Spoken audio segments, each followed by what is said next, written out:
Today's episode of the Nick Taylor Horror Show is brought to you by Diabolic DVD. For almost 20 years, Diabolic DVD has been the source for horror, cult, and weird cinema to customers around the world. Diabolic offers a one-stop shopping experience for all of your favorite labels, including Arrow, Synapse, Vinegar Syndrome, Severin, Mondo Macabro, Blue Underground, 88, and many more from all corners of the globe. So whether you're looking for the definitive version of Suspiria or trying to upgrade your crusty old DVD of Cannibal Holocaust, Diabolic is the owner-operated small business choice you've been craving. Shop online at diabolicdvd.com. That's DIABOLIK DVD.com. We're also brought to you by Deadly Grounds Coffee. It's the #1 choice of horror fans worldwide. Nothing starts your day or night better than a delicious cup of Deadly Grounds. Whether you're hunting ghosts or fighting the next zombie apocalypse, any one of Deadly's 30-plus roasts will bring you to caffeine nirvana with the richest flavor you've ever had. Whether you're craving their Hellhound Roast, Witch's Brew, Devil's Night Roast, or Sinful Delight, order online at getdeadly.com for easy and safe shipping right to your door. We know that once you go deadly, you won't go back. Join the deadly revolution today. Be bold, be different, be deadly. Deadly Grounds Coffee. Coffee to die for and zombie approved. Get some at getdeadly.com.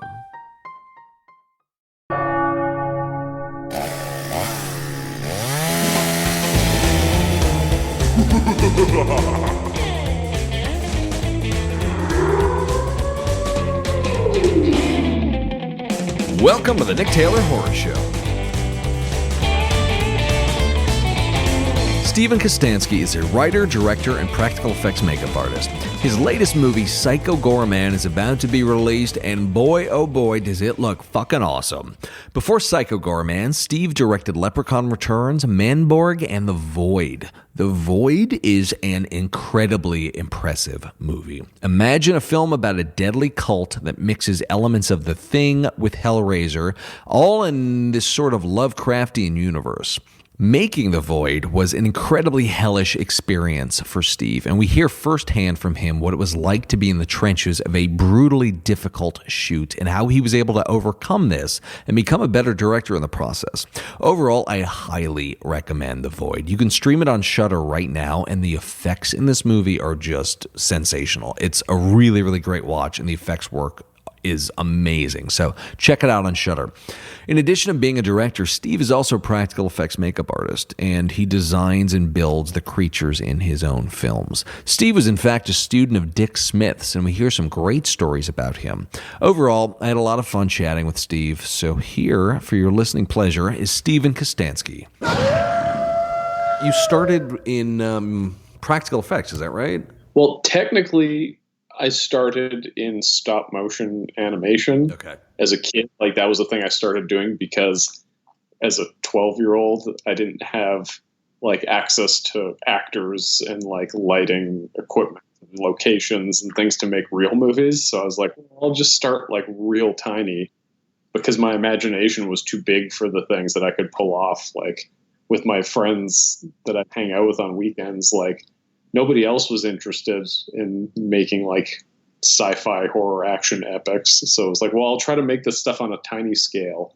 And then that graduated into shooting some live action stuff with my more capable friends who were more interested in film, and then kind of merging that with stop motion. So all my early stuff is like stop motion and live action mixed together. And so when that started happening, I then transitioned into doing practical effects and creature effects and makeup because it just seemed like an organic progression from like sculpting stop motion puppets to sculpting a makeup that I would glue onto a friend, make a monster instead of having to hand animate a stop motion thing. Yeah. So it grew out of stop motion and that style of storytelling, and that's what led me to doing practical effects. Nice. And when Guillermo del Toro was doing Cronos, his first movie, Dick Smith was a big mentor of his, and Dick Smith taught him a lot about doing practical effects, so he made all of his effects on Cronos himself. Del Toro did. So having an effects background has got to give you a huge leg up when you're doing your own films. That's how, with prosthetics, that's how I started too, is I got the Dick Smith course, And so I was able to also like coordinate with him, and he kind of mentored me on my sculpting and makeup as well. It was like, this would have been like mid 2000s. Like I got the basic course in 2004. And then while I was going to university, it was like I went to university to potentially go into education as like a way of placating my parents, while at the same time I did the Dick Smith course, it's a correspondence course. So he sends you a big book. And I was like reading that book at my like lectures, like for, like English class. When I should be focusing on that, I was learning about prosthetics and doing that at home. And I'd send him pictures of stuff, and he'd call me and we'd talk over the makeups and stuff, and he'd give. So yeah, it was like right at the tail end of like him doing that before he passed away. So it was good that I was able to get in there. Oh, that's amazing. Get some of his advice. Cause yeah, it's pretty surreal being able to talk to that guy, to be able to talk to him and just have like very casual conversations with this guy. That's like the best of the best, but he's like the chillest, nicest person I've ever talked to. It was really, really amazing. No, that's amazing. Particularly that you got to have that relationship with him, kind of in the nick of time, so to speak. I've heard that he's unbelievably gracious with people. I mean, that's how Rick Baker got to work with him. Is I think Rick would send him letters, and then he finally was like, "Hey, I'm shooting this movie called Little Big Man. Why don't you come aboard?" And he just observed him for a day, and then before he knew it, he was working on The Exorcist with him. And J.J. Abrams would write him letters, and he would send him. There's a story about him sending J.J. Abrams a tongue from The Exorcist. I feel like he was the sweetest guy in practical effects. Well, one of our conversations, I was complaining about sculpting like an old age makeup, because that's what he got you to do, was to sculpt like very realistic makeups. He wasn't that interested in like what you could do with like a zombie or a werewolf or like an alien. He wanted very like realistic character makeups, because his logic was the better you get at sculpting the human form, the better anything fantastical will become, because drawing from real life forms and reference, as opposed to just like, like starting with a very outlandish alien, you're not putting in anatomy, like you're not thinking in terms of the anatomy the way you would with a character makeup of like an old man or something. So I was complaining to him about sculpting the crow's feet on like an old person, like the wrinkles by the eyes. And so he actually sent me a cast of an old age sculpt that he did, and I've got it right here. I've like had it with me since 2004. And so it's actually like a flat, like sculpt. It's hard to tell, but it's like a forehead and then like crow's feet. And so it was that way I could have like a close up reference when I was sculpting. Yeah. He sent me like, because it was like, it was in the internet days, but for him, it was like, he didn't care. He did it all totally old school. So he sent me a big like binder just full of black and white printed like reference photos of old people, which I still have kicking around somewhere. Because to him, it was like the more reference you had, the better. Like the more pictures and things, the more like if you have like a life cast of somebody, like anything to get that real life reference to him was important. To draw from reality instead of just being totally fantastical. Yeah, because then, I mean, the when people see those creations and they're rooted in reality, people tend to believe them a lot more if they're grounded in actual biology, in certain cases. I feel like you can always tell the practical effects artists who have a background in either the human form or in the animal form. Like, I think Chris Wayless did a lot of animal stuff, which is why the Gremlins look dead to rights. Oh, yeah. Particularly in Gremlins, too, although that was Rick Baker, technically. But anyway. Yeah. Well, yeah, I agree. It's like anything fantastical should have some element of the real world to it, so you have some reference point for the audience, so they can look and kind of tell, like they're able to pull from their experience to connect it to reality instead of it being, unless you're trying to make a thing like this, like Lovecraftian thing that's so abstract that you want people to be put off by it. Right. But yeah, typically you want your creatures to emote and be like, that have some connection to the audience. So to do that, it needs to be grounded in reality in some way. Right. Typically that's by following human or animal anatomy. Yeah. So how were you able to make the transition from effects and makeup into filmmaking and directing?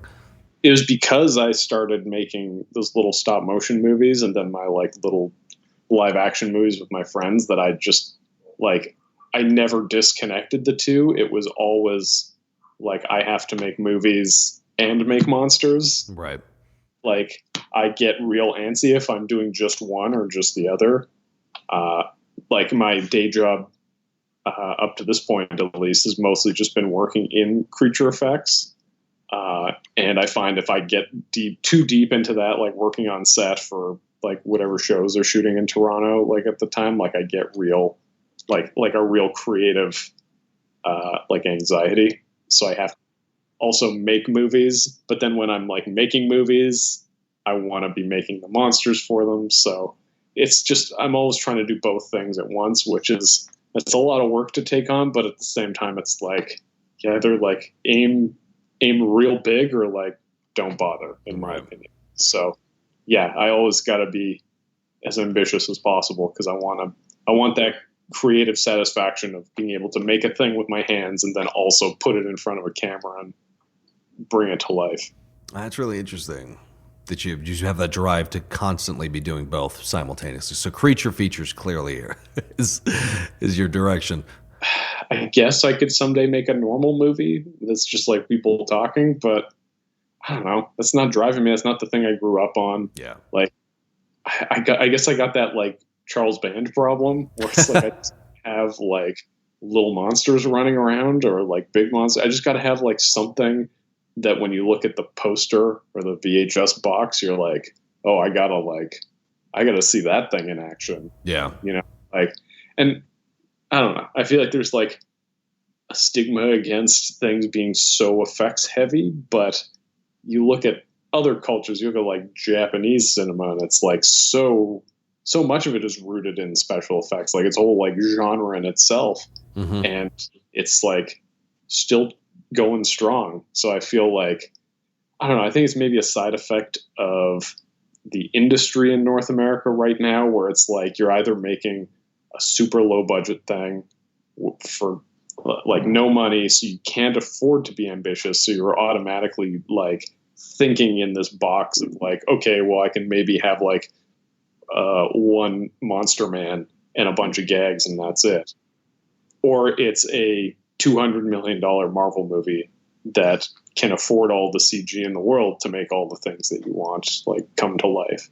So that like mid-range movie, like I feel like all the like Guyvers and even something like the original Ghostbusters, like I feel like that kind of scale of movie like is missing for audiences right now, and so that's the thing that I'm trying to make, which like I'm operating on the budgets of like the lowest of the low. I'm just trying to throw everything I have at it to give people like that scope that we used to get when you'd go scour the video store for a movie and just a random weird thing that would usually be like Empire Pictures or Full Moon or something like that. Yeah. Creature feature, like sci-fi action horror mishmash. That's, you know, not like every other movie that's out right now where it's like a family deals with a ghost in a house. Right. Like that's fine, but that doesn't have to be every movie, you know? Yeah. So just trying to counteract that a little bit. Yeah. Yeah, and it seems like there's a real appetite for a lot of practical effects nowadays. I feel like the pendulum is completely swung back, and people are just yearning for handcrafted creatures and characters. And I feel like that kind of mid-range movie that you're describing, and similar to the movies that you've been doing, it feels like there's going to be more of an appetite for it because everybody is just collectively sick to death of CGI, just this digital fatigue. And it's not just with Marvel movies as well. I think people yearn to see actual handcrafted art come to life on screen nowadays in any budget range. With that art, like people want that story of like, oh, how did they make that thing? And that's a talking point. I mean, and this isn't to discredit VFX artists around the world because there's some really awesome CG out there that I love. And like, I think it's great that I can go see like the Infinity Gauntlet saga on the big screen. Like that's like little kid Steve thinks that's super awesome. But at the same time, I'm not watching it asking myself like, oh, how'd they do that? Right. It's, yeah, I know how they did that. They threw money at, you know, a bunch of computers and like, yes, a lot of hard hard work and talent went into that, but it's like I don't find those kinds of VFX breakdowns like interesting to watch, whereas I'd rather watch like Phil Tippett like animating the AT-AT for Empire Strikes Back, you know, like seeing them try to build like the Rancor for Return of the Jedi and how it was originally like a creature suit and they didn't like how it looked, so then they made the rod puppet, and just like all like playing with scale. Like there's none of that like sleight of hand like magician's magic to CG, where it's like, well, you can just do anything and it's like the conversation ends there, whereas pre-CG it was like, well, how do we do that? And you have to figure it out, and you got to figure out almost at like every stage like how to accomplish that illusion. So it's like it comes down to like how do we shoot it? How does the actor like sell this thing that's happening? And like how do we execute the effect in the most effective manner? So I feel like there's just like a way more interesting background to that. For sure. And I think people want that because things feel so finite right now too. Like it's like you watch a thing and then you forget it immediately. And I think people want those movies that they can just like keep talking about and dissecting and like getting little behind the scenes tidbits about. I think a lot of that comes from like making movies in that fashion where it's practical, like as practical as possible, and innovating as well, like trying to figure out how to do things in a new way that people haven't seen, or using old techniques and kind of reinventing them in a modern setting. Yeah, and I feel like people are finding more and more movies to be disposable entirely because their eye doesn't believe CGI. You'll see these big epic space battles, but it'll leave your system right after seeing it because because all the costumes and the creatures don't have any weight or gravity, and your subconscious realizes that, but your eyes might think, oh, this is enjoyable, it's a CGI fest, but you're left kind of, still hungry after the fact. That's why I think a lot of disposable movies coming out, but when something's built, finally. And yeah, it's a really good point about practical effects artists when they once were illusionists, basically crafting things with sleight of hand, and how there's, none of that anymore. I do actually enjoy the process, the VFX process on a lower budget, because it does become that game of like, well, how do we pull this off? Yeah. And you have a good relationship with VFX people and practical effects artists, and you find ways to kind of like mash all those things together to make the best result. Like there's nothing I love more than like shooting a bunch of elements, like practical elements, and then you pass it off to VFX and they take those practical things and mash them together. Like, to me, CG is the best for like stitching stuff together and like wire removal and like cleanup. Like even like on The Void, like there's a few shots where there was like bad seams on some of the makeups, and for me to be able to go in After Effects and like clean that up so you'll never notice, like, is awesome. Like I will definitely bow to the altar of computer effects when it comes to post, and just like basically smoothing out your movie to make everything, to like fix mistakes. Because I can't imagine a world where you don't have that. Just be totally awful to be able to do like even the most basic cleanup on your movie. And the fact that I can do it myself and like, it doesn't cost me anything to like take a light out of a shot or something is so awesome. So yeah, again, I don't want this to come across as I'm like shitting on VFX. No, I think it's a higher up problem. It has nothing to do with the artist. It has to do with the approach to these movies. And I think kind of like the homogenization of just like big movies in general, because definitely the like artistry is there and it's all really great. It's just, I don't think it's being utilized in a way that's really impressing people the way movies used to impress people. Right.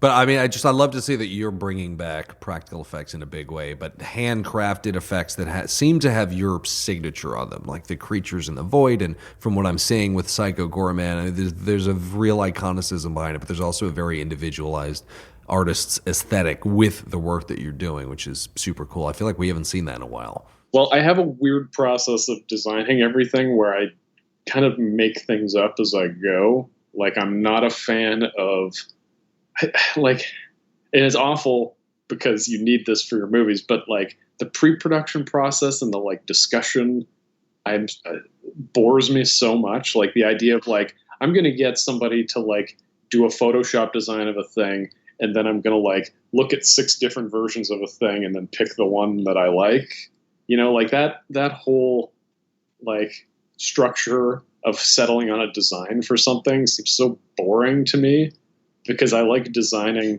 out of necessity. And so a lot of that's been on all my movies. Like it was definitely on The Void, and it's even to a certain extent on Leprechaun and on PG, where it's like we're planning these creatures and these effects around what we're able to do and around what's at our disposal. So like a lot of the creatures in PG have elements to them that are there just because as I was fabricating the thing, I was like, oh, there's like a box of like leftover horns from this other creature we made. I'm going to glue a bunch of those onto it. And it's like I'm like creating my vision of this creature like out of stuff that I just have lying around. And it becomes more of my days of like building with Lego and just kind of like, cool. Like I'm not following an instruction manual necessarily. I'm just kind of like putting pieces together to see what I can get out of it.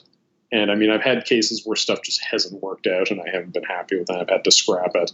Like it's always a gamble, but I also feel like it's a gamble having to work off of a very specific design, because the designer isn't thinking practically a lot of times. They're just thinking like in terms of design aesthetics, like what looks cool to them, but they're not thinking like, how are we going to do it? How's this thing going to move? How's it going to interact with actors?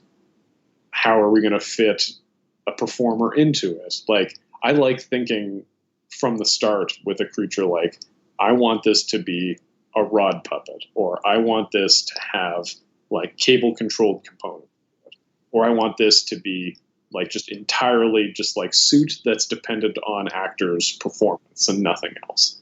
And so thinking about your design in those terms, I think helps you kind of like sidestep issues before they happen. I think it's just a symptom of me being in the low budget world almost exclusively. Right. Being resourceful. And no money. And so like, how can I get from point A to point B efficiently so I have the most time to just like make it look good for camera? So, yeah. Interesting. So when it comes to, do you still sketch the creatures before you sit down and sculpt, or do you just kind of, let spirit move you?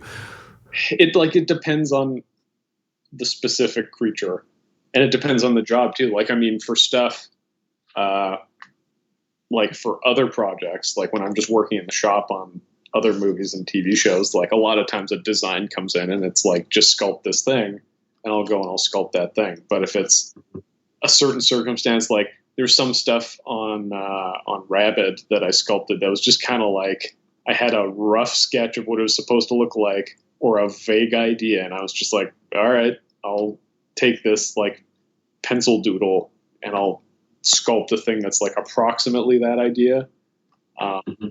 So for me personally, I like having like not being tied to a design specifically, but it all depends on the circumstance. And so like on my movies, like on PG, I had a concept artist like do some drawings for me just so I could kind of work out vaguely what I wanted him to look like.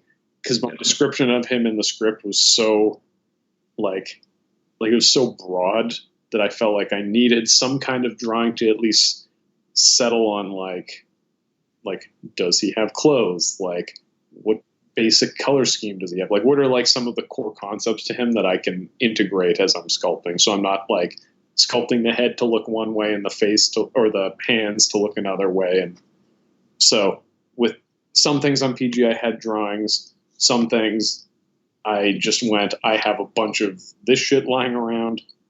I will mash it together and see what it turns into. And some stuff I also, like, I would just sculpt a thing because I had an idea in my head. So I would sculpt, like, the head of a creature. And then based off that head, I would look at it and go, okay, well, like, what would the rest of this thing be? And kind of build out from that. So, yeah, it was it's a real mishmash process. There's no like set guidelines for me.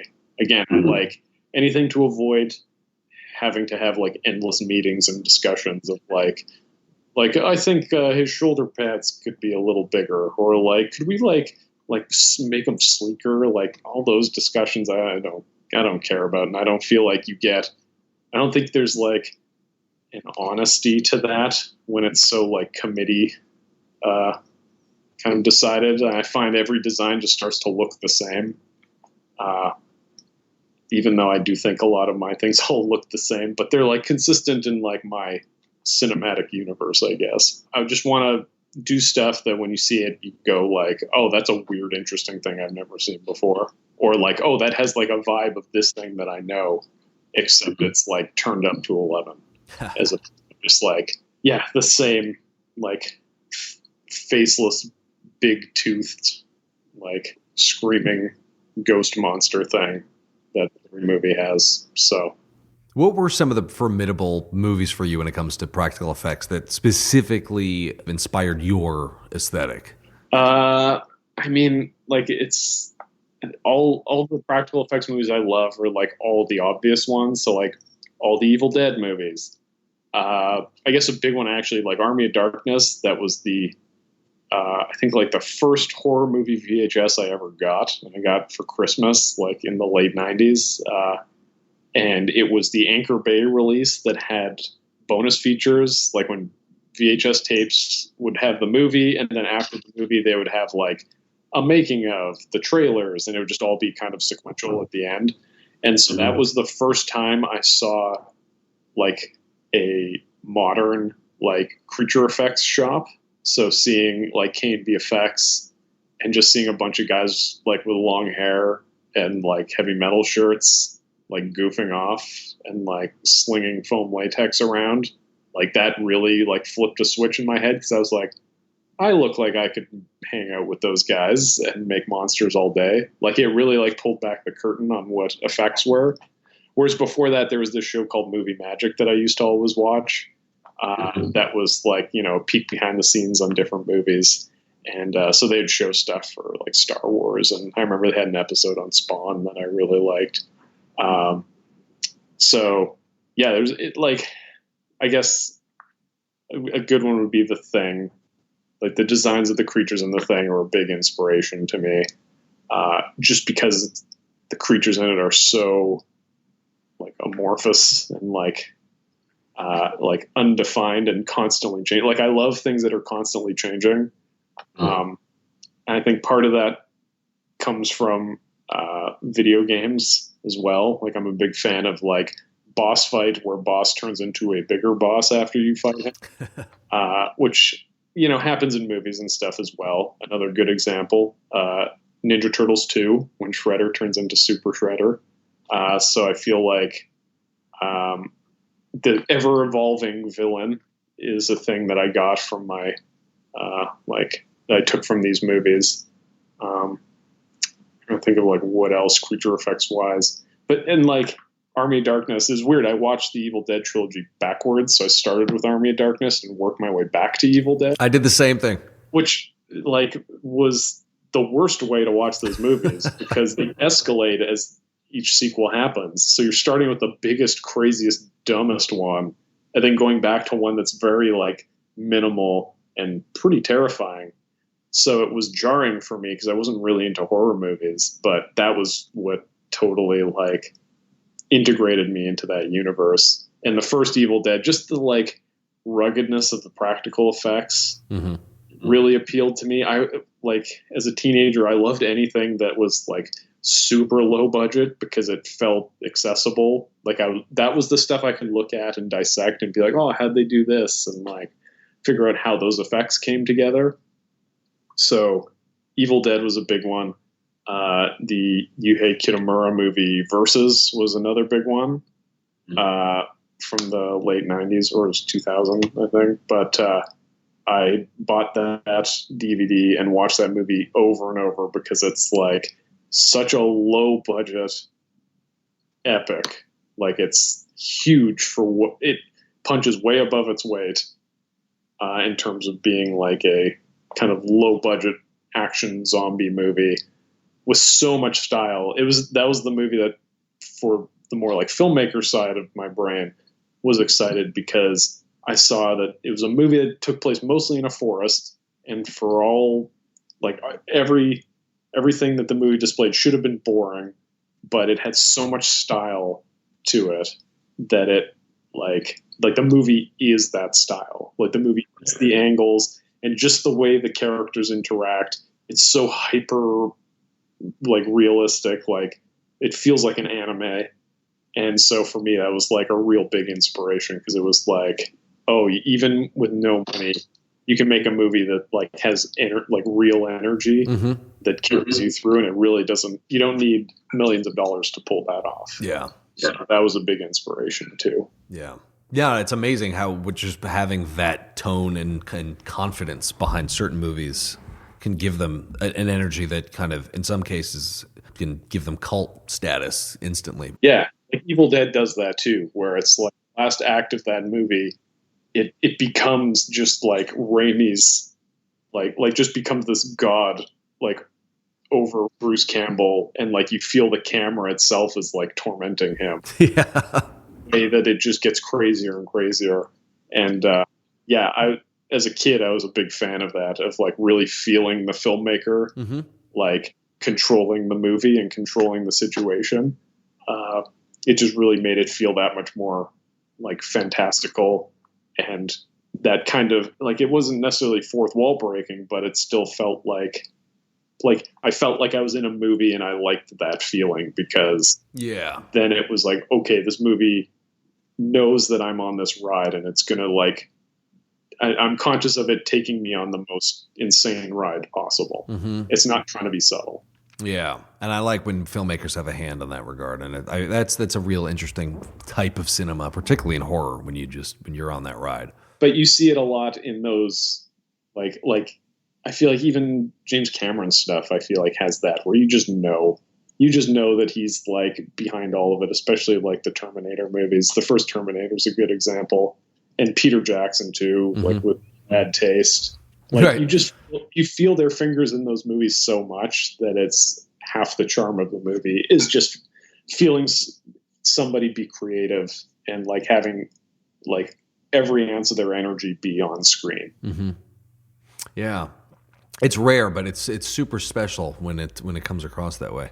So to go backwards a little bit, Astron 6 was that was a kind of film collective between you and a number of other people, right? Yeah, so it was me, Adam Brooks, Jeremy Gillespie, Connor Sweeney, and Matt Kennedy. And so, I mean, I won't bore you with the full breakdown of how we all met, but basically we were just 5 guys in Winnipeg who started making movies together, and we all shared a love of like genre cinema, while also each kind of bringing our own more specific tastes within that to the table. And so we all just started making movies together because our tastes and our tones like lined up so perfectly, and we all kind of complemented each other so well that we had a real like glorious couple of years where we were all just making shorts and movies and stuff, where we would all just help each other out. And, you know, I would like do effects for everybody's movies. And they would act in my movies, and Jeremy would do music for everybody's movies. So it was like, just like a real good, collaborative, thing we had going. And so, yeah, we made a few features together. I made Manborg, and then we made Father's Day for Trauma. And, then when we all kind of moved to different parts of the country, we split up a little bit. So not so much split up as just like physically we had to be apart from each other. So we didn't work together as much. So the other guys made the editor, while Jeremy and I made the void.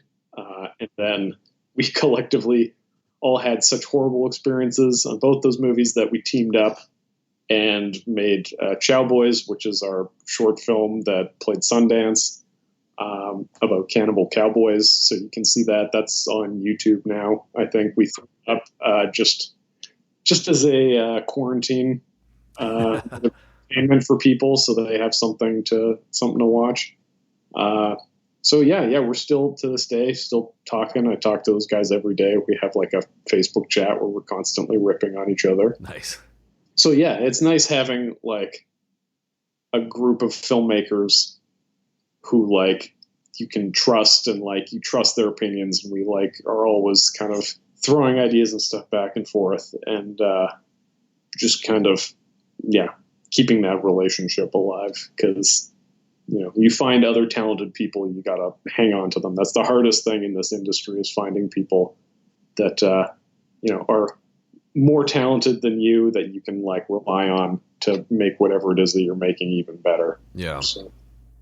Yeah, and the fact that, I mean, I would imagine, I had a conversation with Radio Silence, who are the guys behind Ready or Not. There's like three of them.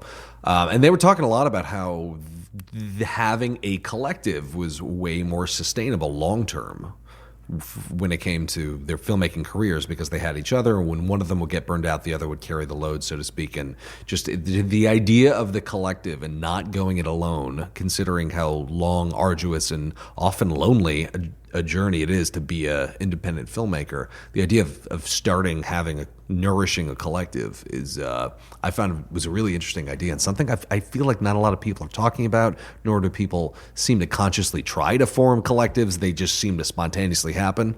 The part that they like, I don't think people talk about as much, is that, creative minds working together can be very difficult. Mm. And there can be a lot of clashes and a lot of butting of heads. Like with Astron, like we've definitely had periods where we don't get along. Like we've scrapped with each other a lot. And I think that's just natural, because creative people, I feel like, are normally unhinged anyway. Right. So to like get in that intensely on something, like you're asking for trouble, but in the end, it's usually worth it. Because, the bottom line is the talent that's brought to the table and the thing that you're creating. And so if you're able to push past those disagreements, like it usually ends up having a better product as a result of it. But there are sacrifices you have to make. And I think that the most important thing, collective or not, is to work with a team of people that you trust and that you get along with and you have a rapport with, who like respect your vision, but are also willing to challenge you when they think something's up and something's going in a bad direction. Mm-hmm. And then also as an artist, being receptive to that and being able to like, know maybe when you're wrong and know when to stick with something if you think it's the right direction to go. So yeah, it's like, no matter what the scenario, whether you're directing with one other person or a group of people or yourself, it's like, it's always going to be a team no matter what. And so just making sure you got the best team for the thing that you're making, and a team of people that you are happy to spend the next year or two of your life with, mm-hmm. And not get totally fed up with and want to strangle. Super important. Yeah. So yeah, because I've learned from trying to do this stuff myself so often that you can't do it yourself. You got to have a team of people to support you. And so the key is to be collaborative and supportive back to those people and try and build as much of a community as you can. I feel like that's very golden advice. Yeah, it's true though. Like I think creatives think very insular and think like what they want and their vision, the thing that they're making, and it's a very like laser focused thing that can be good. But when you're making a movie, like the process of making a movie is not the same as making sculpting a makeup or doing a painting or something. It's like, it's a job, and you got people that are relying on you and you're relying on them, and all the dynamics of a work environment come into play there. So it's like, I think that business side of it is just as important as the creative side, and knowing how to navigate personalities. And yeah, just being able to like be a good leader, but also being responsive to criticism. Mm-hmm. Yeah. At the end of the day, you're making a product. And so you gotta, do all the steps to make sure that that product gets delivered on time and hopefully on budget. And that means working with people. Yeah. Well, I'd love to talk about The Void. I loved this movie. It was just so you were so good to your audience. It was just so much great stuff happening. It was just beautifully done. I really enjoyed the hell out of it. From what I understand, it was a real labor of love, though, and I was reading that it was a difficult time. Could you talk about that? It was a labor of love until it became a miserable nightmare. I mean, Jeremy and I set out to just make like the quintessential horror movie that we both wanted to see. And I mean, even just within that two-person dynamic, I feel like we butted heads on what that meant in terms of what the movie is supposed to be.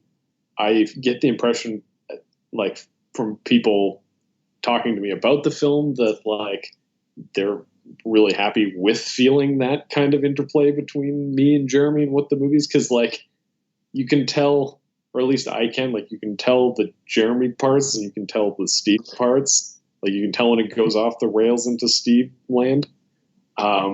And I think it makes for an interesting movie. It was such a, like, traumatic experience across the board. I probably won't be watching it. It was awful. And Jeremy can 100% confirm that. Yeah, I read a quote from him about it. It's like, yeah, like everything that could have gone wrong went wrong. And there were certain parties involved that, like, were not up to the task of making a movie. And so Jeremy and I were left basically every day just trying to make this thing happen to the best of our abilities.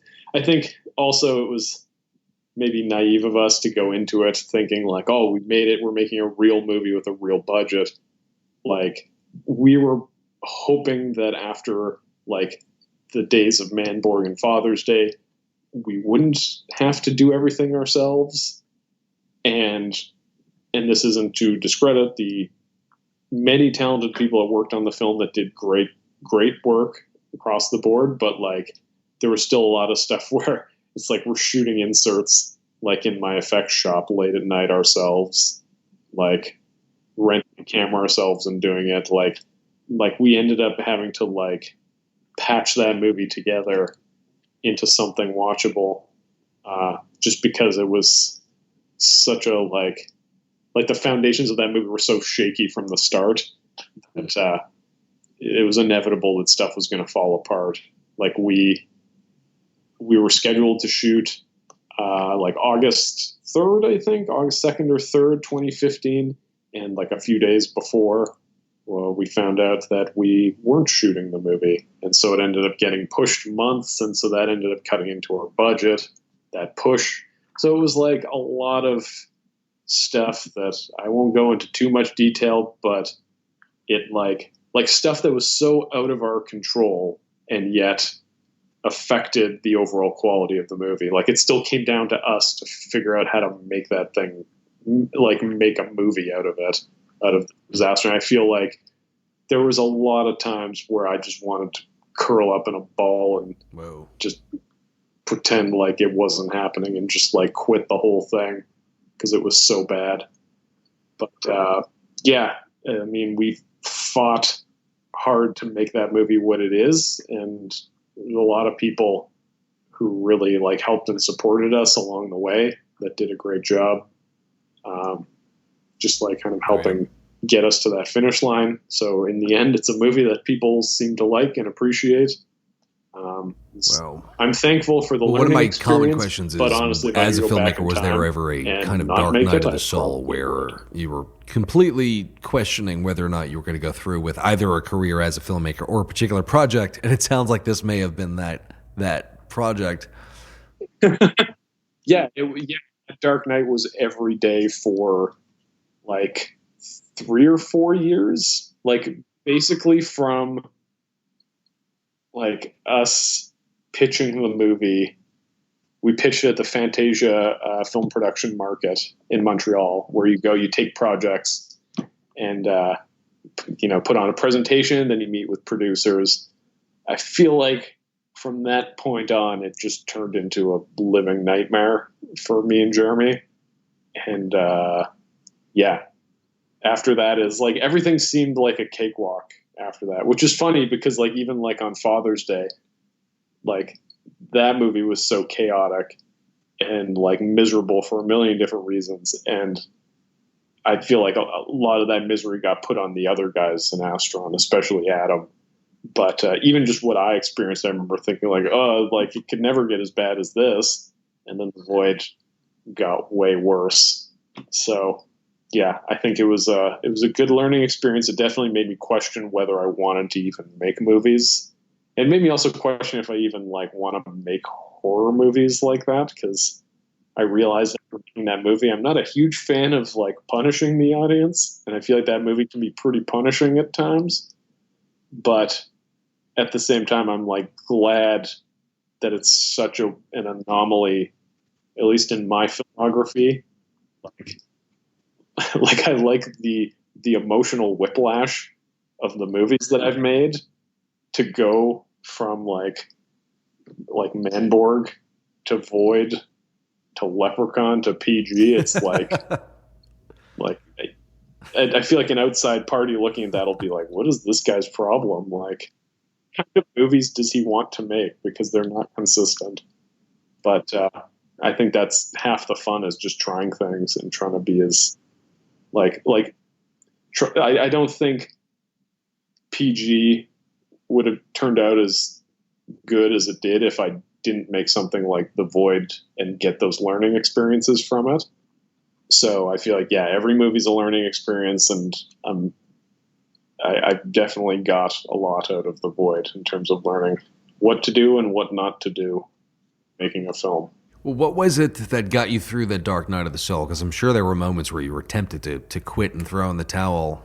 But what got you through actually getting the whole thing done and just braving through all of it? Well, I think if the whole movie was on me, I would have definitely broken. But I think the fact that the like misery was split between me and Jeremy was the only reason that movie got done. Especially looking back on it, like there was a lot of situations that I just opted out of, that he took the reins on, and in retrospect, like that's like I really appreciate that. And I feel vice versa. There was, especially in pre-production with the creature effects, there was like so much drama that I had to navigate just to get these monsters built for this movie, and just to like, you know, keep my crew from walking out of the shop. That was entirely on me. So yeah, I think just the fact that me and Jeremy did it together, I think was what got us through. Yeah. Because if one of us went down, the other one inevitably picked up the pieces. Wow.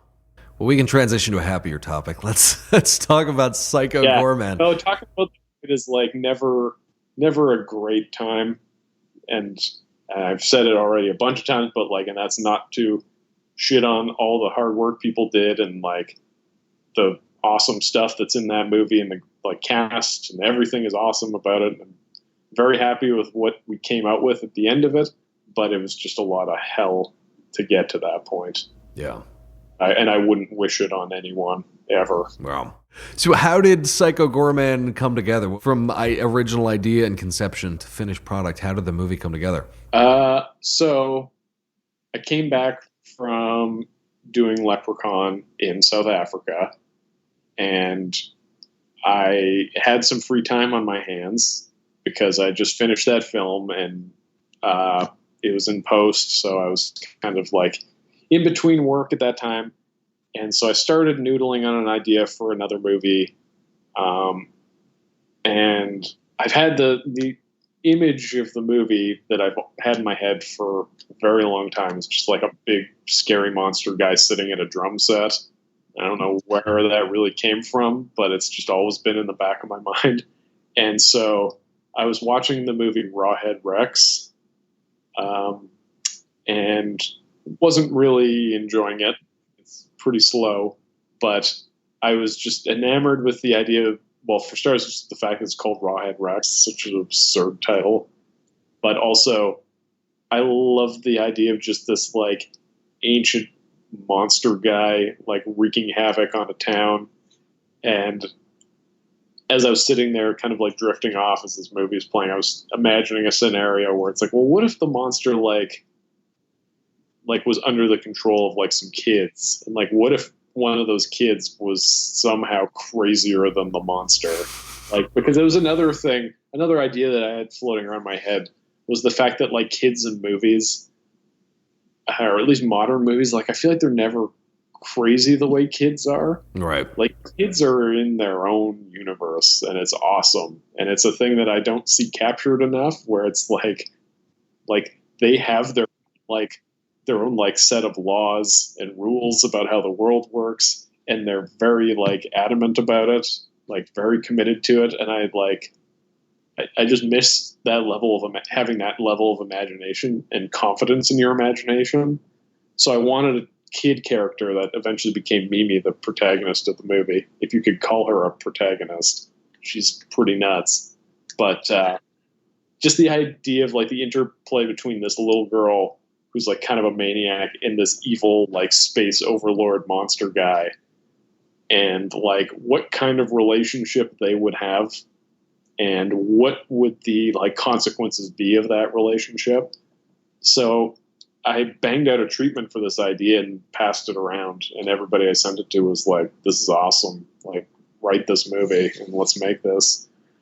So without going into too much detail about it, some friends of mine were able to independently finance the film with some independent money. So I was very lucky in that regard to have a nice, like healthy for a low budget film budget that wasn't tied to any kind of real like studio expectations. Mm-hmm.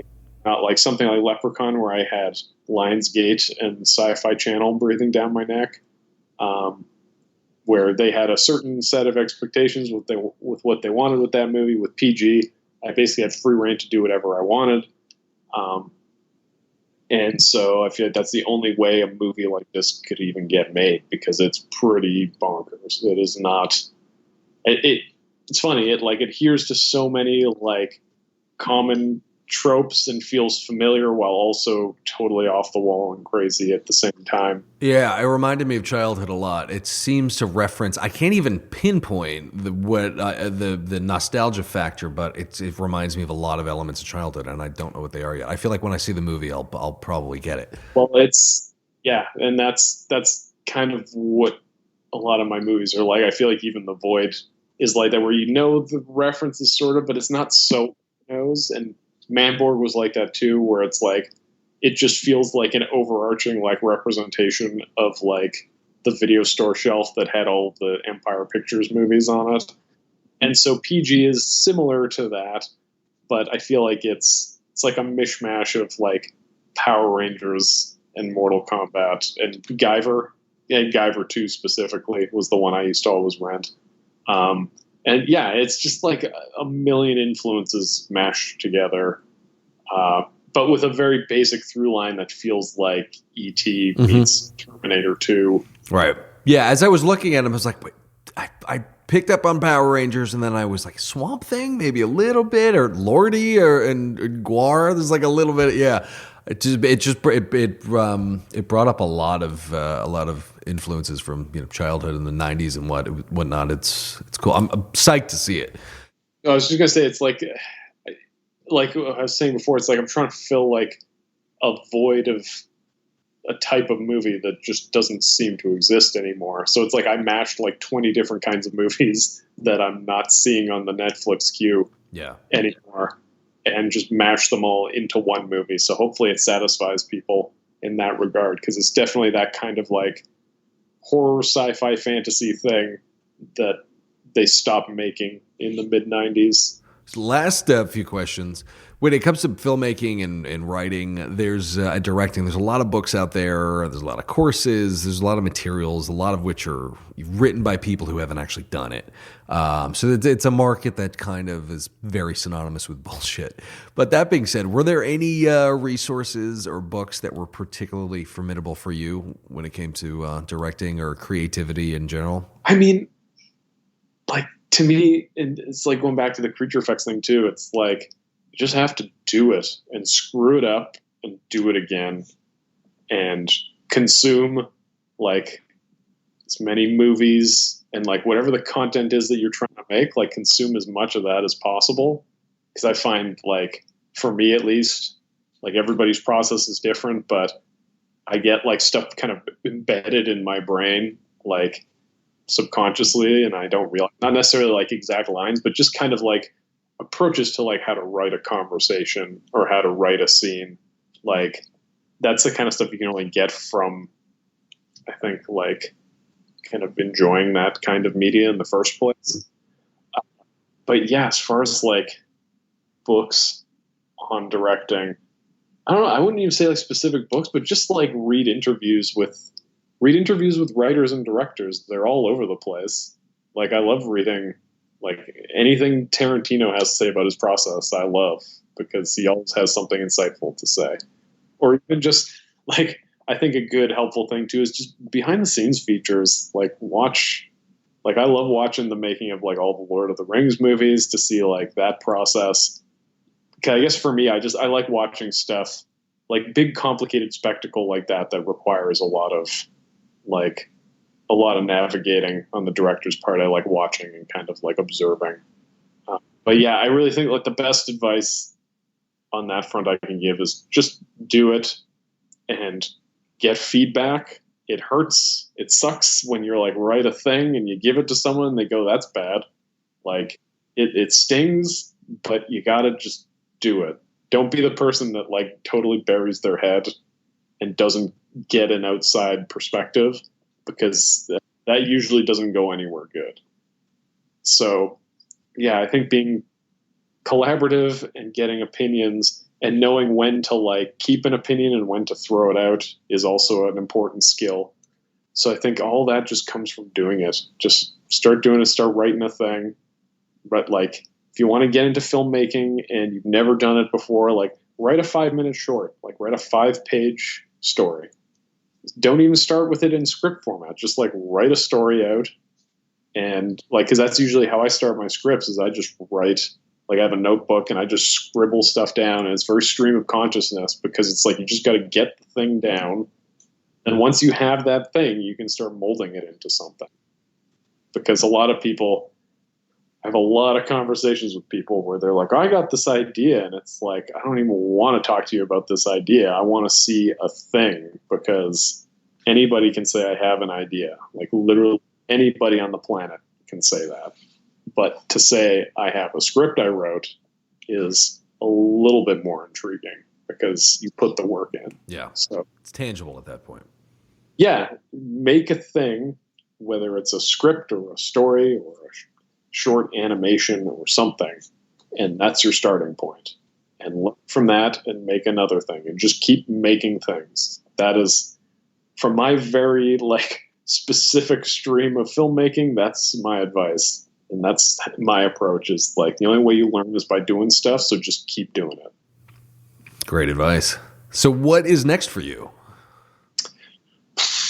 Well, I guess I'm on this like forced vacation for the future, which is ironic, because after PG, I was like, I'm not going to dive into anything. I'm going to take a break. And then of course I started conversations about doing stuff. And now I'm forced to just sit and hang out. So played the hell out of the new Doom game, and it's great. I heard about it.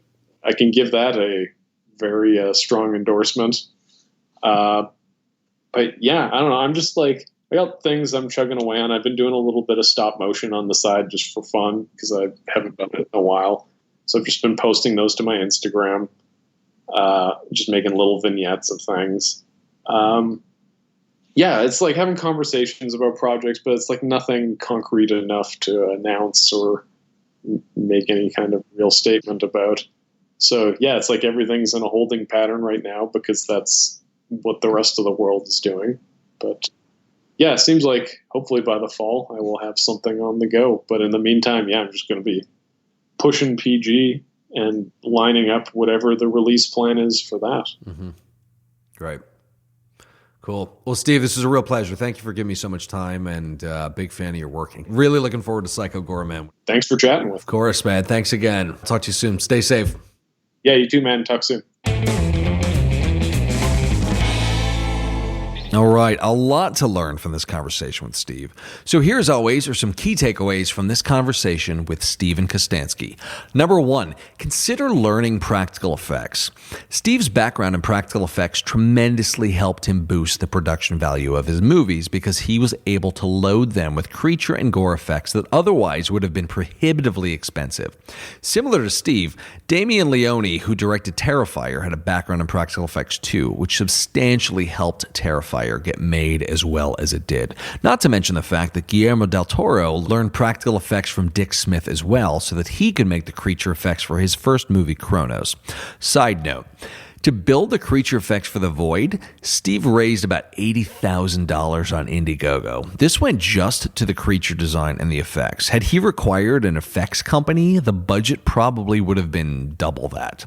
So regardless of whether you want to learn practical effects, the point here is to have an additional skill set that you can contribute to your production beyond directing. This way you can boost the production value of your film without breaking your budget. Number two, multitask if you're multi-talented. Steve puts different parts of himself into each of his movies by personally handling the effects, the creatures, and the costume designs. He claims that if he isn't flying on all cylinders on a movie, he has this sense of creative anxiety. This is not about control, but it's about scratching your own creative itches if you have them. If there are multiple elements of your movie that you can single-handedly handle, you should try to do that. As important as delegation might be on certain films, being this hands-on gives you the opportunity to give your movie a very signature aesthetic, which Steve's movies all have. So if you're multi-talented, embrace this urge within yourself and try wearing multiple creative hats on your movie. Number three, if you're going through hell, keep going. Steve and his co-director on The Void, Jeremy Gillespie, are very outspoken about what a nightmare it was to make The Void. It was so bad and soul-crushing that Steven doesn't even like talking about it. But he did say that the experience substantially forced him to grow as a director. So to a degree, he's grateful for it. Films are Murphy's Law, some more than others.